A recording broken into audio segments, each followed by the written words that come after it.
Sircilla MLA మాజీ మంత్రి కేటీఆర్ మీద నమోదైనటువంటి ఏసీబీ కేసులో తన మీద వేసినటువంటి ఎఫ్ఐఆర్ని ఫాస్ట్ చేయమని చెప్పి రాష్ట్ర సర్వోన్నత న్యాయస్థానాన్ని కేటీఆర్ ఆశ్రయించడం జరిగింది. కేటీఆర్ వేసినటువంటి క్వాష్ పిటిషన్ మీద రాష్ట్ర సర్వోన్నత న్యాయస్థానం తీర్పిస్తూ ఎఫ్ఐఆర్ని కొట్టివేయలేమని, ఇన్వెస్టిగేషన్కి సహకరించమని ఆదేశాలు ఇవ్వడం జరిగింది. దీని మీద టీఆర్ఎస్ శ్రేణులు లేదా నానా యాగి నానా గగ్గోలు చేసే కార్యక్రమం చేస్తూ ఉంది. ఏం మాట్లాడినారు కేటీఆర్ గారు? కేసు రిజిస్టర్ అవుతుందన్నప్పుడు గదేం కేసు, లొట్టపీస్ కేసు, 5 నిమిషాలు ఇట్లా పోయి అట్లా వస్తా అన్నాడు. ఎవరు వద్దంటున్నారు ఇప్పుడు? మరి లొట్టపీస్ కేసులో పోలీసు వాళ్ళ ముందుకు పోయేందుకు కేటీఆర్ ఎందుకు భయపడుతున్నాడు? ఫస్ట్ ఏమన్నాడు? దాంట్లో అవినీతి జరగలేదు అన్నాడు. అవును, పైసలు ఇచ్చినా బరాబర్ ఇచ్చినా మంత్రికి ఇచ్చినా అన్నాడు. మరి బరాబర్ ఇచ్చినా అనే ముచ్చటనే ఏసీబీ ఆఫీస్కి పోయి చెప్పు.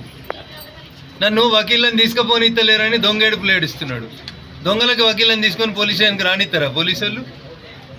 లాస్ట్కి ఒక మాట అడుగుతున్నా కేటీఆర్, నేను 10 ఏళ్ళు మంత్రిగా చేసినావు కదా, తెలంగాణ వచ్చినాక ఏం చెప్పిండు? తెలంగాణ పోలీసు వాళ్ళు చాలా గొప్పోళ్ళు, దేశంలో నెంబర్ 1 పోలీసు వాళ్ళు, తెలంగాణ పోలీసు వాళ్ళు అంటేనే భద్రత బాధ్యత 2 మాయే అని చెప్తారు. 1200 కోట్లు పెట్టి కమాండ్ కంట్రోల్ కట్టిస్తున్నాం. ఈ దేశంలో ఎక్కడ నేరం జరిగినా మా తెలంగాణ పోలీసు వాళ్ళు గొప్పగా పనిచేస్తారు అని చెప్పిండు. 10 ఏళ్ళు మీరు గొప్ప అని చెప్పిన పోలీసు వాళ్ళ ముందుకి ఇలా నువ్వు పోయేందుకు బాధ ఎందుకు అవుతుంది సార్?